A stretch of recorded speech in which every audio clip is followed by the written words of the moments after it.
Hey guys, Mike here with EBR, and this is the Velotric Fold 1. Now, normally when you're looking for a folding e-bike and you've got a budget of just $1,000, you might expect there to be some trade-offs.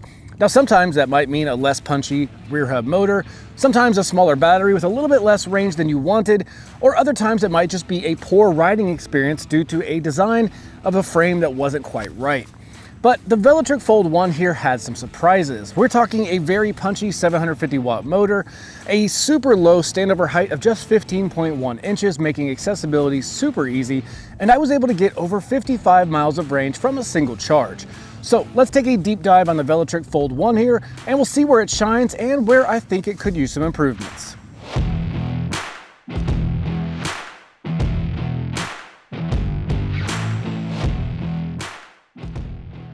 All right, so the Velotric Fold 1 here is a Class 3 e-bike, so you get your 28 mile-an-hour speeds along with a throttle up to 20. Now, it is priced with an MSRP of $1,199, and it's UL 2271 certified on the battery, 2849 certified on the bike's electrical components, and then also ISO 4210 durability tested, certified as well. Now, it comes advertised as weighing 63 pounds, so I threw this up on the scale here in the shop, and it came in right at 67 pounds, but when I removed the battery, it went down to 56.8. Now, when it comes to colors, this is their blue, but if you don't like this, they also have more of a subdued gray or silverish color. Now, it comes in one frame size, which fits most, a pretty wide range too, from 4'9" all the way up to 6'5". So I'm 5'11", and I found the bike fit me just fine. I never felt like I was too big or too small for it, so I feel like there's quite a bit of room there for most folks. Now, when it comes to some geo numbers for this frame, we have about 9 inches of adjustability here in the seat post, from about 31 to 39 inches from the ground. Then you have a reach of about 17.5 inches, and that's adjustable up on that telescoping stem up there. And then you have a massive payload at 440 pounds. So really you could bring you, your gear, and maybe even a kid with you. This thing could carry quite a bit in a small package. Now, the standover height, like I mentioned in the intro, it's one of the lowest I've seen. So if you have someone in your family or you yourself is worried about stability or balance or throwing your leg over a bike, this standover height is just 15.7 inches, super low and really nice for those of you who have those concerns. Just makes getting off and on that much easier. Now, when it comes to wheels, they went with a 20-inch alloy wheel and they wrapped them in a 20 by 3-inch Chaoyang Hippo Skin tire. So Hippo Skins are more of their tougher puncture protected tires from Chaoyang. And it's also got a nice all-terrain knobby tread pattern on them. These feel really good on the road. That nice wide 3-inch pattern, that footprint that the tire puts down, it kind of eats up a lot of dampens the vibrations and imperfections in the road. And then when you factor in the front suspension fork, it makes for a pretty smooth ride overall. So I think the 3-inch wide tires on this folder were a pretty good choice. Now, when it comes to things like racks and fenders, so we've got a built-in to the frame integrated rear rack, and it can hold a substantial 120 pounds, and it's also got the rear tail light attached to it. Now, if you want to add more gear, you also have spots for a front basket up front. You've got mounting points, and then you have 3 bosses on the down tube from the frame, which allow you to add things like water bottle cages or just whatever other accessories, bike locks you may want to add. So when it comes to lighting, up front we do have a headlight mounted on the front of the fork. Now, that's a LED light that's rated for 60 lux. And on the back of the rear rack here, we have a tail light that, when you activate your brakes, also highlights as a brake light. So you have your full front to back lighting, and we have fenders. So both front and back fenders. Now, these are steel fenders. They will make a little bit of humming and rattling. Maybe not rattling, that's not the best word, but they do make some sound when you're off-road. When you have a metallic object with thin metal and it vibrates, you're just gonna have some contact point noises. I'd love to see maybe a PVC fender. It's just gonna take more of a beating, especially on a folding bike that's gonna be moving around a lot. It's probably going to be lighter and ultimately quieter as well. But having front to back coverage for fenders, front to back lighting, and the rear rack with 120 pounds, it's really kitted out to kind of do whatever your day needs to do. All right, guys, so when it comes to the motor and battery, we'll start back here with the motor. This is a 750 watt rear hub motor. Now, that 750 watts is a nominal range. It can peak at up to 1050 watts, and it's got a really respectable 70 Newton meters of torque. Now, when it comes to riding modes, there's 5 levels of pedal assist, and those are activating the motor through the cadence sensor. So the cadence sensor on this bike That's how the bike knows when to turn on the motor. Essentially, when the cranks start turning, that cadence action will trigger the sensor to tell the motor to start running. All in all, the cadence sensor on this feels just fine. The motor feels very punchy. It's really good on hills, surprisingly so. I think it does great on flats, and it's really just a solid, peppy little folding bike that I think matches this bike really well for its all-terrain tires and front suspension fork. Having that muscle to push it into those obstacles in those terrain is really a good thing. Now, when it comes to the battery, we've got a 48-volt battery that is 12.7 amp hours, giving us 608 watt-hours of juice. Now, you can remove this battery. It does come with a key, and I'll show you how that works now. So we've got the key here that comes with the bike. There's a key slot on the back side of the battery. You're going to make a half turn and then lift up. You do kind of pull kind of forcefully to get that out quickly. So this battery weighs 10.6 pounds, or about 10.2, excuse me, and it is UL 2271 certified. Now, having this off, you can take this off for security reasons if you park this in front of your office and don't want to leave, a complete e-bike outside, or you can take it in the house for overnight charging. It's just kind of a nice convenience and safety feature built into one, having this key and lock option. Now, they say you can get up to 55 miles of range on a single charge. So obviously I put that to the test and I got right at that, just over 55, right around 56 miles on a single charge. Now that was in minimum PAS. When I bumped it up to maximum, I did a full recharge and a full range test. And that time I got 20 miles right on the dot. So between 20 and 56 miles and a compact folder, all for $1,199. Not a bad little combo there. Now this battery and the whole bike also has a 2-year warranty. All right, so when it comes to the component lineup on the Velotric Fold 1, it's pretty straightforward, but it's also well thought out. So starting in the back, we have a 7-speed drivetrain. And now this derailleur is made, the system is Shimano, and it's their Tourney series derailleur and their Tourney series shifters up top. Now the rear cassette is 11 to 28 tooth with a 52 tooth chainring up front. Now this bigger chainring up front with this range in the rear, it's really solid pedaling for most conditions, especially a mostly flat terrain, some slight rolling hills. It's very sufficient for that type of riding. Now, when you get into steep things like super steep hills, obviously at that point, you're gonna want some help from the electric assistance, and that's where the e-bike motor really shines. Now up front, we've got a chain guard in place and 170mm crank arms, plus these flat plastic pedals that also have the folding capability to help make the footprint a little bit smaller when you fold the bike up. Now on the back, we also have a kind of a bash guard or protector for the rear derailleur. So in the event you lay your bike down or you happen to just fall or crash, having a rear derailleur that bends out of place will screw up the shifting and just really make the bike ride terribly. So having that protector there to keep it from taking those impacts and bending the rear derailleur hanger is a very nice little touch that they threw in. Now, when it comes to braking, they do have hydraulic disc brakes. Now, these are 2-piston calipers with 180mm rotors, and those rotors have a 1.8mm thickness.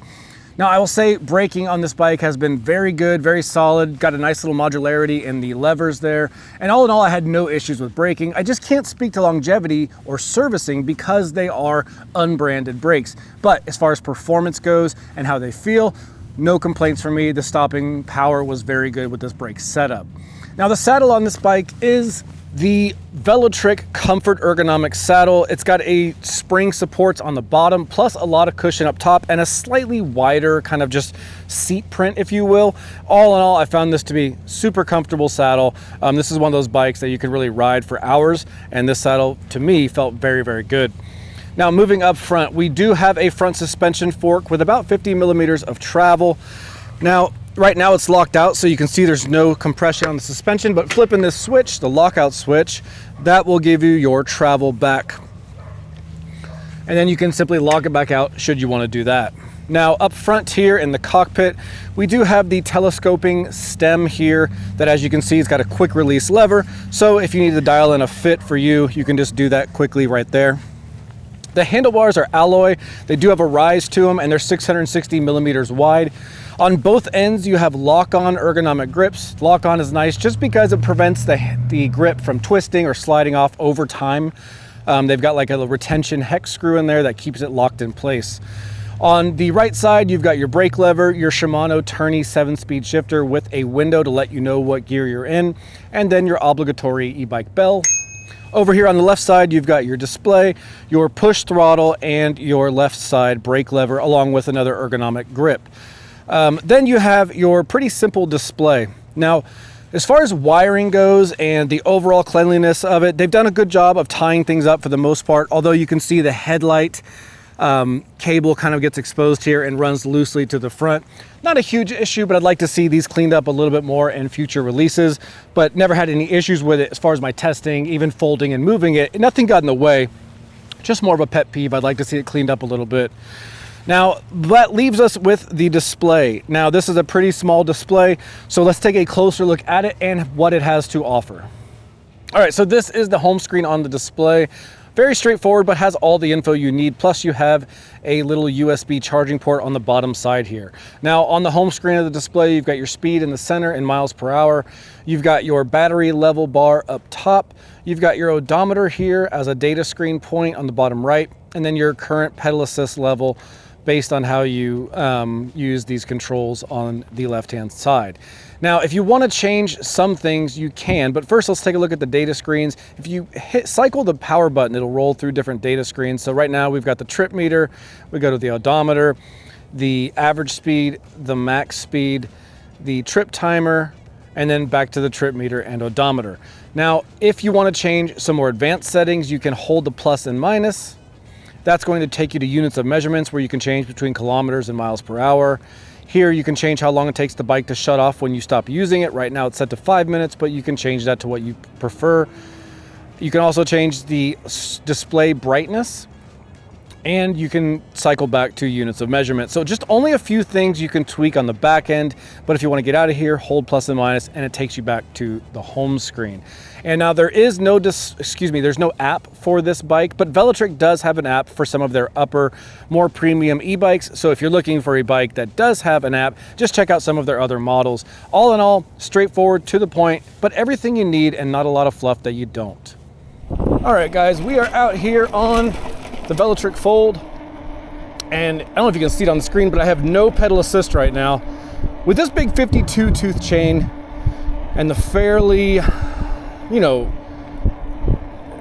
narrow gear range of 11 to 28, it's really easy to pedal this on flats with no power at all. So in the event you run out of battery juice, this bike can be pretty easy to get back home.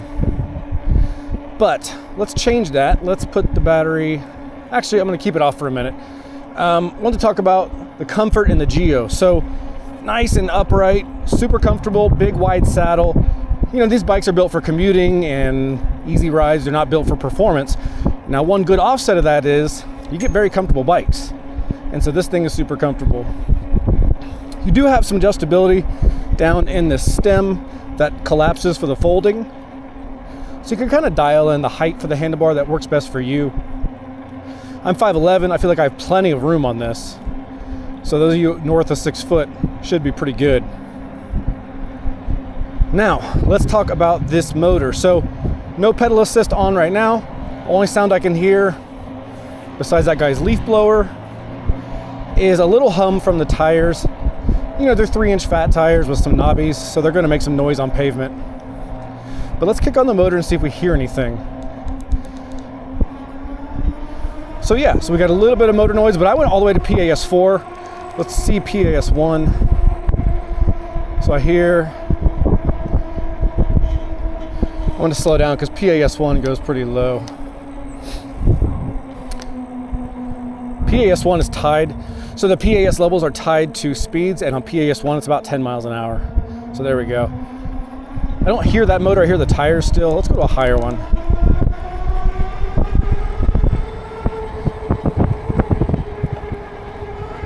So a little bit of motor noise. It's kind of hard because it's a similar frequency to the hum of the tires. So you really got to like listen for it, and I didn't really notice I had it until I stopped moving the motor and I heard the motor disengage right there. And so that's tire noise, that's motor noise. Hopefully that translates on camera. I don't know if it will.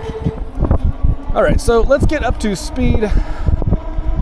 Actually, we got a flat spot up here. Let's see the throttle in action. So I'm gonna put it on PAS5, and then we'll go from a dead stop to about 20. All right, 3, 2, 1. So decent acceleration off the line. Pretty confident, moving up, and we're already at 18 and 20. So 21 even it peaked at. So no problem on throttle getting to 21. Let's try to get to 28 with the gears. We're currently in 4th. Let's go all the way up to 7th and see.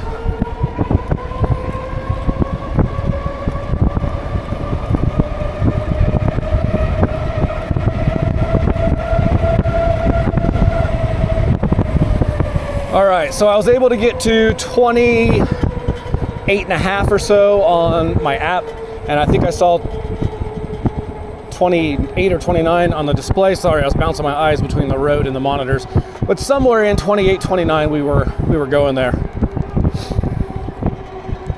So while we're at speed, let's check out some of the braking. All right, so we'll go down this little hill. We should be over 20 by then, and then we will hit the brakes. All right, so we're about 20. 3, 2, 1. Yeah, brakes work really well. I did feel the front dive a little bit because of that front suspension fork. No lockup in the rear, no fishtailing. All in all, the brakes have felt fine. The bike handles nicely. I think a lot of that has to do with the centrally mounted location of the battery. We don't have weight up in a basket of the battery. We don't have weight in the rear hub. So weight-wise, weight distribution and handling, I think the centrally mounted battery does a good service.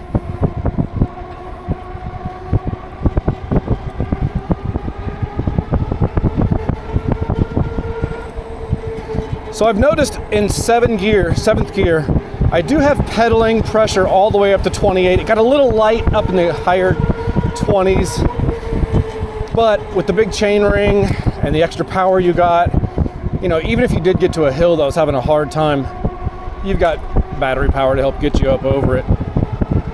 I will say, I don't know if you guys can hear it. I've heard a little bit of rattling sounds here and there, and I'm thinking the culprit is probably the front and rear fenders. So, people turn their nose up at plastic fenders because they feel like they're cheap, but plastic fenders often can take more of a beating. They have less noise on the road, and they don't rust. So in this case, we have probably what feels like a more premium fender, and definitely is if you count costs for materials. But the downside of that is you're going to have a little bit of rattling noise, especially if you go off road. Let me try this gravel over here. You might be able to hear that, I don't know. There you go. I think that came through a little bit. So a little bit of rattles from the fenders. I would recommend them going to an a plastic or some sort of composite fender next time.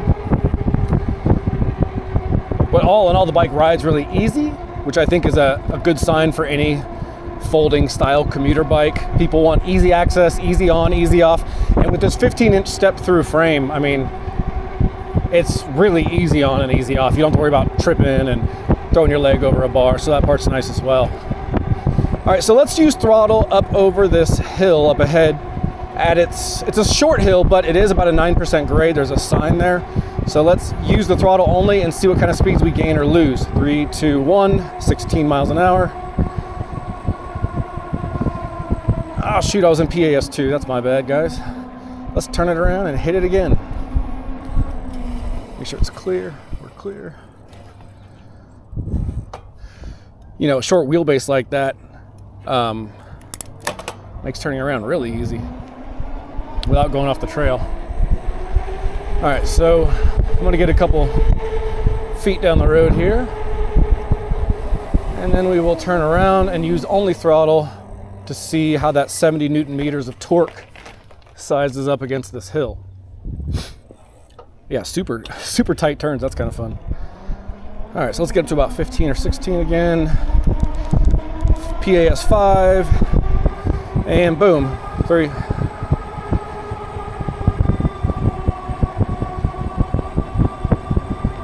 So it looks like we dipped down about maybe 2 miles an hour, and then it immediately started creeping back up as soon as that grade leveled out.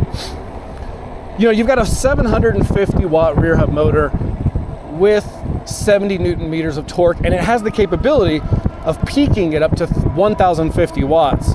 So plenty of juice for a small form factor bike like this.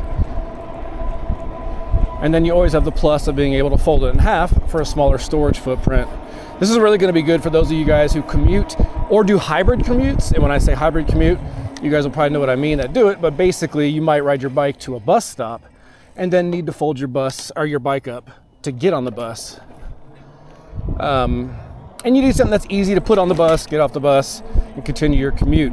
Or you just live in an upstairs apartment and leaving a bike outside all night is not an option, and you need a way to get it inside, maybe take it on an elevator, things like that. That's where folding bikes really come in handy. Or for my RV friends, I personally spent a year in an RV traveling with my family, all the national parks, and folding e-bikes are really the way to go for that stuff. All in all, it rides really easy. It's kind of the second time I've said it's easy to ride. It just really is. It's very kind of intuitive. The small form factor, the shorter handlebar up here. It does make steering a bit more twitchy when you have a shorter handlebar or narrower handlebar, but in this case, you're not going to be doing any performance-oriented riding. This isn't a mountain bike. This isn't any kind of speed bike. It's a get-around-town bike, and I think for that purpose, it really does a good job. So yeah, I think the brakes are good. I think the motor's good. There's a little bit of motor noise, not much at all. It's kind of hard to even get a focus for it. The tires do have a little bit of road hum to them, but on the flip side, you have knobbies 3 inches wide. You can air down, you can go off-road. You got some extra perks there. Now with that said, we do have, well, I don't hear it now.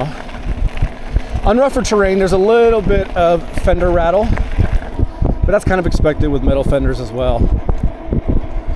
Yeah, all in all, ride's nice. Let's take this over to Ben and get his mechanic thoughts and kind of talk about some of the things that maybe I'm glancing over that are more important from a mechanical standpoint. But all in all, ride's really nice, easy to hit the speeds we want, and yeah, no complaints. Hey guys, we are here with Ben again. He's our in-house mechanic who has a lot of experience working on bikes, and today he's going to share his thoughts on the Fold 1 here. Now Ben, before you do, I'll get out of your way, but I want to say thank you to Feedback Sports. They've sent us some of their racks and some of their toolkits. They seem to be really good, high quality products. We've been using them all over the place and no complaints here. So if you like to wrench on your bikes and you're looking for some good quality components to work with and tools and stands, definitely check out Feedback Sports. I'll put a link down below if you guys want to do that. And Ben, just jump into the Fold 1 here. All right, Mike, thanks a lot. Fold 1, nice little bike, seems to do its job real well. A couple of things that I do like about this, with most any bike, I'm always going to like a suspension fork when they have them with a bigger diameter slider. And all that means to you as a rider or somebody who's operating the bike is there's not going to be as much front end flex really right here on the bike. So I do like that. The fork also comes with a lockout feature, which makes it great if you don't want it to give or have any kind of squishy or suspension using. And really all that's going to do is just make the front end feel really, really solid and nice when you're cruising around. It also does have a micro adjust seat post, which this is something that I like quite a bit. Rather than the older school style with nuts and bolts to hold it together from the sides, this makes it so that when you do find the right adjustment or level or tilt, it's just going to stay exactly where it's supposed to be. So that's great to see on this bike. Interestingly enough, on this bike, it's not that common to see, but it's got a sealed bearing hub, which really is a bike that's going to probably be ridden through the rain and through some tough weather conditions. I think that's a nice addition. It's also what will help stiffen up the front end with the fork. So that's a great addition. I like that quite a bit. The stem, as you see it right here, you can raise and lower it for different heights and body styles, that sort of thing. But it's got graduated height marks, which really help when you borrow the bike or when you fold it or you change it, you want to change the height of it or whatever. All you have to do is remember where you're comfortable and put it back if you do change it. So I think that's a great addition. The last thing that I do like about this bike, well, there's more than this, but this is the last thing I'll highlight, is because you're folding this bike, it's going to be transported. I always like to see a derailleur guard. This basically just makes it so that if the drive side or right side of the bike ever gets into an impact situation or there's some pressure put right in this back end, this guard will keep the derailleur doesn't bend and will always shift the way that it's supposed to. Nice, man. What kind of things would you improve on the Fold 1? You know, at this one, there's not much. For the overall value is pretty darn amazing. One thing I would like to see is plastic fenders, personally. You can hear just the noise just when I'm slapping this a little bit, so you're going to hear that over speed bumps or different chunks out of the pavement, something like that. So if you put a plastic fender set on here, it'll be lighter and quieter. So those are some things that I'd like to see. With this bike, while I was shifting it in the work stand, for some reason the chain kept popping off, maybe only 3 out of 5 or 6 times. I would just hate to see that for any rider out there cruising along, feeling like the world's at their favor and the wind is at their back and they're shifting and the chain just pops off. It would be great to have like this plastic piece here, but another one on the inside to keep that chain right on the sprocket so it never derails or comes off, making it kind of potentially an unsafe scenario for a rider. But that's just a very small thing, and I think it would help. The rack on this, I do like a lot about it because it's wide and strong, but at the same time, if this rack ever gets damaged or somehow bent or it breaks on one of the welds, you're stuck with it on the bike. I would really like in this case to see a separate cargo rack, and you can see them on a lot of other bikes. It's really not hard to find them or to engineer it in manufacturing. So a detachable or replaceable rear cargo rack would be the last thing I could pick on, Mike. Nice, man. Once again, Ben, thank you for your time, and we'll grab you on the next bike. All right, thanks guys. All right, guys, so that wraps up my thoughts on the Velotric Fold 1. Overall, a very solid little folder for a really good price at $11.99. Velotric has done a lot of bike here for that price, especially when you throw in the fact that they got it UL certified, not only just for the bike, but the battery as well, and then ISO 4210 certified for durability. It's nice to show that they invested in just kind of those safety and durability standard testings that you know at least you're getting some peace of mind when you buy the bike. And on top of that, this is going to be a good choice for anybody who wants a good all-around electric bike folder that can pack up small, go with you on a trip, or maybe just pack up and go into a tighter storage space if you're tight on space at home. Now, it's got some things that I would improve on future releases, some little things, stuff like these steel fenders make a little bit of noise when you go off-road. I'd prefer to see alloy or I'd prefer to see a plastic PVC type fender. It's gonna be lighter, quieter, and just take more of a beating when you move the bike around. And up front, the cable management is sufficient, but it's a little kind of unkept in certain areas. That one loose wire heading up to the headlight makes me nervous about snagging it on something, but those are small complaints in the bigger picture. Overall, you're getting over 55 miles of range on a single charge. Really nice, punchy 750 watt rear hub motor. And all in all, a super easy to access, low step over height folder that I think will make a lot of you guys really happy should you pull the trigger on this one. Now, if I missed anything and you want to know about it, drop me a comment down below. I do my best to respond to everybody.